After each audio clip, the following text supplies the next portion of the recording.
All right, good morning. We're gonna go ahead and go over notes 4, complex numbers first. That's the review.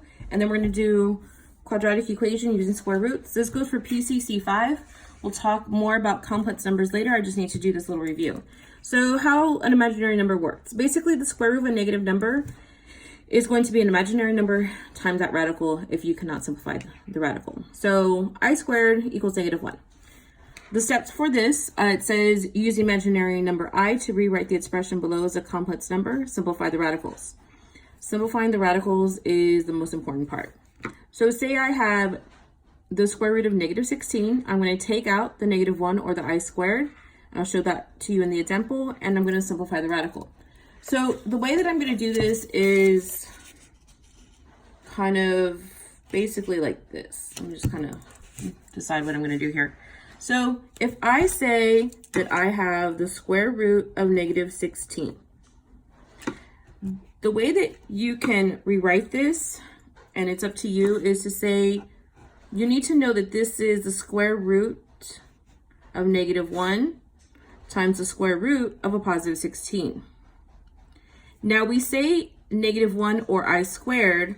I can go further and say that this is going to be I squared times the square root of 16. Now, my step says to take out the -1 or the I squared. Since these are both the same, I need to simplify over here. So I've taken this out, and now I'm going to simplify, and I know that that's going to be just a regular I. And then if I simplify this radical on the right, the square root of 16 is going to be 4. When I write it mathematically correct, is going to be 4i. Okay, we have our second example. Use the imaginary number I to rewrite the expression as a complex number. Simplify the radicals. So again, step 1 says to take out the negative. So square root of -50 is going to be, I'm just going to say square root of I squared times the square root of 50. And then I'm going to say that that's going to be I, because I'm going to simplify the radical. I know that I have a perfect square underneath here, so this is going to be 2 times 25. This is the only perfect square I have, so I can take that out. So I'm going to have I times 5 times the square root of 2. So my solution is going to be 5i square root of 2. And that's for example 2. All right, example A. So use imaginary number I to rewrite the expression complex number, simplify the radicals. So if I have the square root of -27, I know that that's equal to the square root of I squared times the square root of 27. I'm going to work down. So I know that I squared simplifies to I. And then I'm going to break down this square root more because I need to look for the perfect square. So I'm going to break this down, and I'm going to say I have 9 times 3. And I'm going to continue over here. I know I have I times the square root of 9 times the square root of 3. I simplify what I can. No decimals here, guys, just no decimals. I can simplify this, so I have I times 3 times the square root of 3. To rewrite it, I'm going to have 3i square root of 3. Okay, for B, I have -x squared.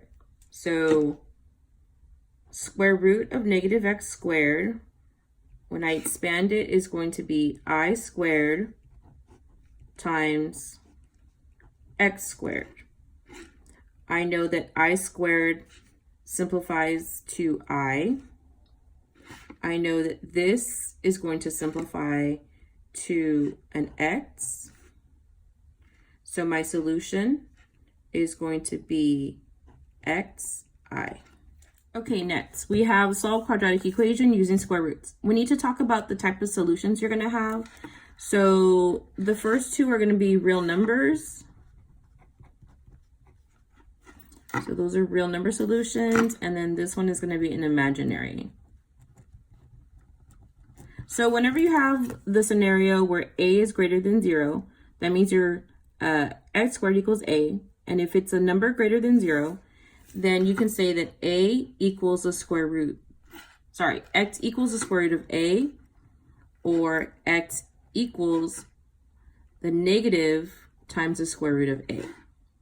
So that's a real number solution. Now suppose you have a equals 0. So x is going to equal 0, so then you only have one real solution. And then you say that a is less than 0. Remember, this means negative numbers, so this is negative numbers. And you're going to say that x is equal to I square root of a, or x is equal to a negative I square root of a. So when we talk about the roots, you're also talking about the y-intercepts. So when I'm talking about the y-intercepts, if we get to real numbers, these are going to be on the y-intercept. If we're talking about imaginary numbers, these are going to be on the complex plane. And we'll get to that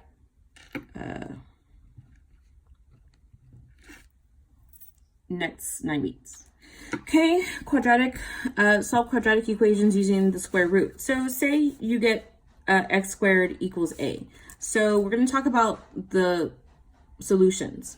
So where a is a positive number, so this is a positive number, you're going to say that x can equal the square root of a, or x can equal the negative square root of a. And then if you're saying that a equals 0, you're saying that x equals 0. So in this situation, this is going to be on the x and y plane. And this will also be on the x and y plane. So whenever you take the square root of a squared number, and let's just suppose your answer is a is less than 0, so this means negative numbers, that means that you're going to say that x can equal a I square root of a, or x can equal a negative I square root of a. When we know that these are imaginary solutions,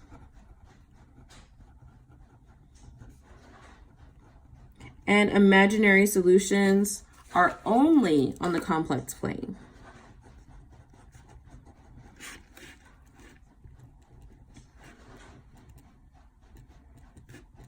So you have an x and y plane, which is what you're used to, and then you have a complex plane. We'll get to that second 9 weeks. Okay, example 3. Solve for x, write the answer in a simplified rationalized form. Okay, so let's just solve for x. Step 1 is going to be to isolate the variable.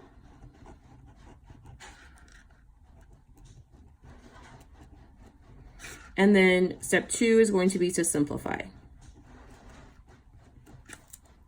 Okay, let's get another Post-it. And so we have x squared minus 144 equals 0. Plus 144 plus 144, x squared equals 144. Okay, so I isolated my variable. I need to simplify by taking the square root of both sides. So if I take the square root of x squared, I have to take the square root of 144. So because I have x squared, I know that this solution is going to be a positive and negative number. So x equals positive 12 or negative 12. You're not always going to have an imaginary number. We're just using imaginary numbers in case it arises in the problems.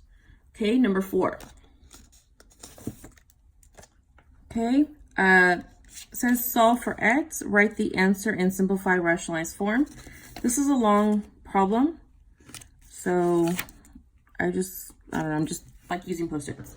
So negative 38w, x squared minus 200 equals negative 47. Make this an x squared plus 75. So the first thing we want to do is, it says that we want to isolate the variable. So we need to get the variable on the same side. So we're going to say plus 47x squared plus 47x squared. I rewrite my equation. I'm going to get 9x squared minus 200 equals 75. I'm going to add 200 to both sides.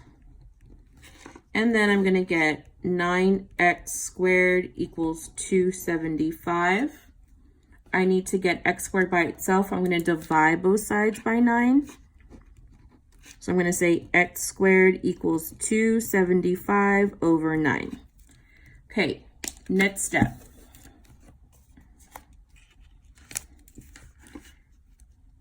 So x squared equals 275 over 9.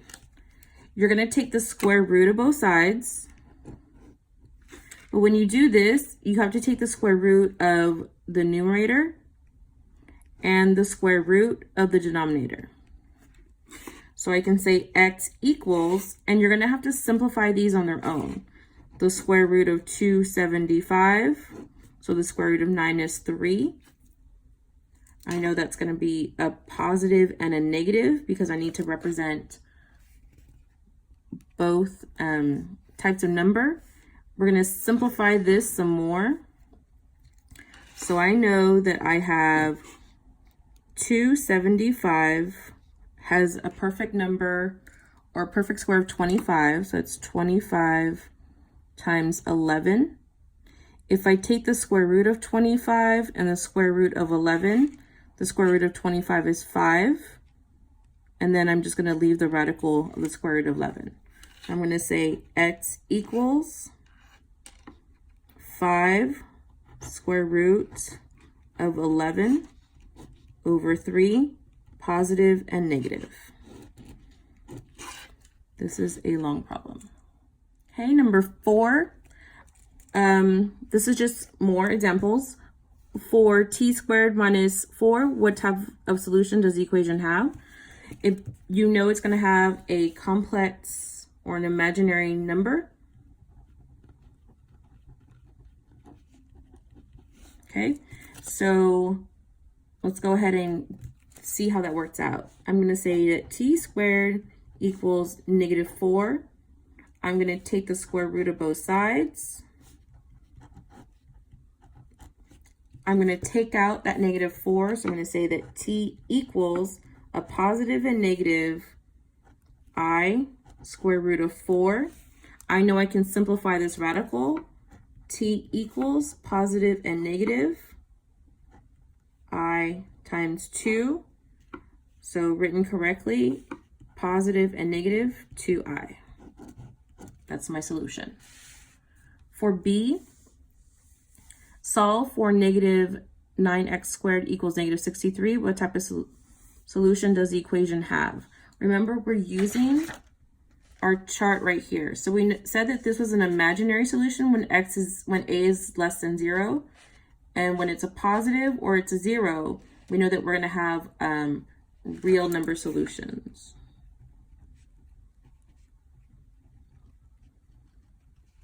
I should put that in there. Okay, so let's solve this. Negative 9x squared equals negative 63. Divide both sides by negative 9. X squared equals 7. The square root of both sides. X is going to be a positive and negative. Since this is not a perfect square, you just leave it underneath the radical. Positive and negative, square root of 7. So this is going to be a real number. So you have 2 solutions for each of these. C, solve for S. Write your answer in simplified rationalized form. Okay, so negative s squared minus 2 equals 0. I want to get this by itself. Plus 2, negative s squared equals 2. This like saying a negative 1 is being multiplied by s squared. Divide by negative 1, divide by negative 1. S squared equals negative 2. I'm going to take the square root of both sides.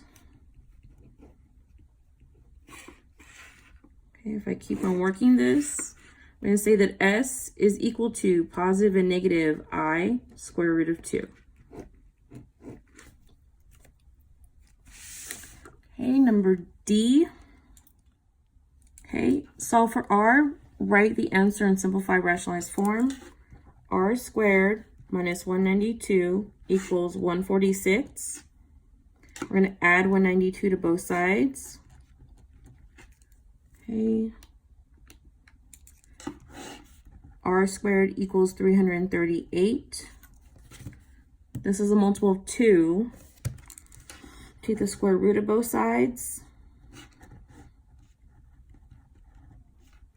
R equals 169 times 2.